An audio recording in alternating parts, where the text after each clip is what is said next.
Hello everyone. Current electricity के important questions की series का ये क्वेश्चन नंबर 3 है।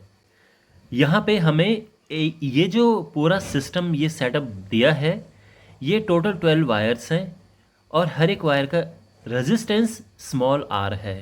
तो बेसिकली ये आर है, ये आर है, इस तरह से हर एक वायर का जो रेजिस्टेंस है वो स्मॉल आर है। हमें बताना है ए और सी के बीच का इक्विवेलेंट रेजिस्टेंस। तो यहाँ पर ये ए है, ये सी है, आप देख सकते हैं। इसके बीच का हमें इक्विवेलेंट रेजिस्टेंस फाइंड करना है।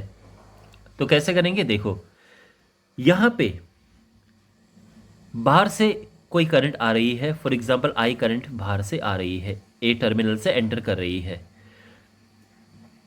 तो अब यहाँ पे सिमेट्री से अगर आप देखेंगे तो हमें सी तक पहुँचना है।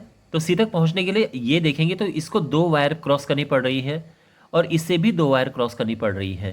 तो जब भी हमारे पास ऐसी सिचुएशन होती है तो ये इक्वली करंट स्प्लिट होती हैं। तो यहाँ पर ये अगर I1 है तो ये भी I1 होगी। इतना समझ आ गया। जो बची हुई करंट है दैट इज I-2I1 है ना, ये बची हुई करंट हो गई, ये यहाँ से चली गई, ठीक है। अब वापस सी पे आते हैं। तो सी पे क्या होगा, ये जो करंट है वापस सी पे आएंगी। तो बिल्कुल उसी सिस्टम से यहाँ पर आएगा। ये I1 है, ये I1 है और ये I-2I1। ये बहुत इंपॉर्टेंट है, ये चीज़ समझना। यहाँ पर जो है जिस तरह से आई से करंट गई है उसी तरह से सी पे करंट मिलके वापस आएंगी, इसलिए ऐसा हुआ है। तो आप नोटिस करेंगे कि I1 तो इधर गया और यहाँ से इधर चला गया, इस वायर में तो कुछ गया ही नहीं। तो इस वजह से इस वायर का कोई सिग्निफिकेंस नहीं है। तो हम क्या करेंगे, इस वायर को यहाँ से हटा सकते हैं। तो ये वायर यहाँ पर इमेजिन करो कि ये है ही नहीं। इसी तरह से ये जो I1 करंट है ये इधर गया और I1 पूरा ही इधर चला गया, यानी ये जो वायर है इसका कोई सिग्निफिकेंस नहीं है। तो इन वायर को यहाँ से रिमूव कर देते हैं।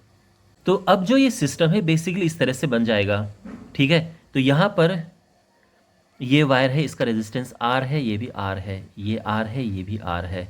इस तरह से हमारे पास ये है, दो वायर हमने हटा दी हैं। अब बहुत आसान है यहाँ पे समझना। तो अगर हम यहाँ पे ए और सी के इधर से देखें तो अब हम अगर बात करें इसकी कि ये और ये है और यहाँ पर ये और ये है, इसका आराम से हमें कंबाइंड मिल जाएगा। तो अगर मैं बात करूँ यहाँ से यहाँ तक की, बेसिकली R1 इसको लिख देते हैं, तो ये हो जाएगा small r plus small r यानी 2r, ओके।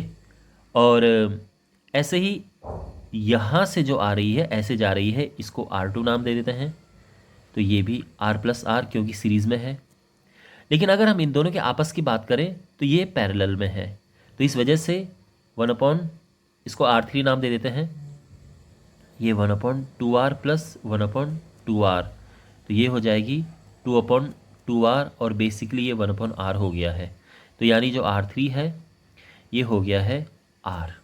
इसका मतलब ये है कि अगर मैं केवल इस सिस्टम की बात करूं यहाँ से इनकी, तो ये कंबाइंड होके हमें मिल चुका है। इसी तरह से ये जो बॉटम में है यानी H और F के बीच में है, तो ये भी R होगा। जैसे कि हमने ऊपर R निकाला इस वाले सिस्टम का, ऐसे ही यहाँ पे ये R होगा।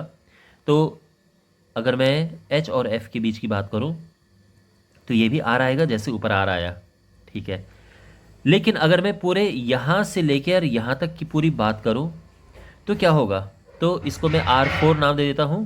तो ये हो जाएगा, एक तो स्मॉल r पहले से ही है, एक r ये आ गया और एक r यहाँ पे है, तो टोटल ये 3r आ चुके हैं।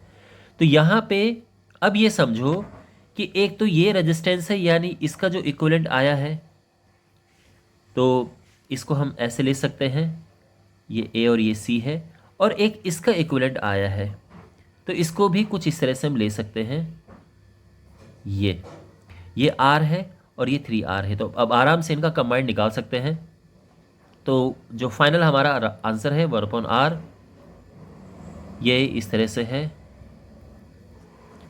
तो ये आ जाएगा 3R, आएगा 3 + 1 मीन्स 4/3R, और इसलिए फाइनल जो आंसर है वो आ जाएगा 3R/4।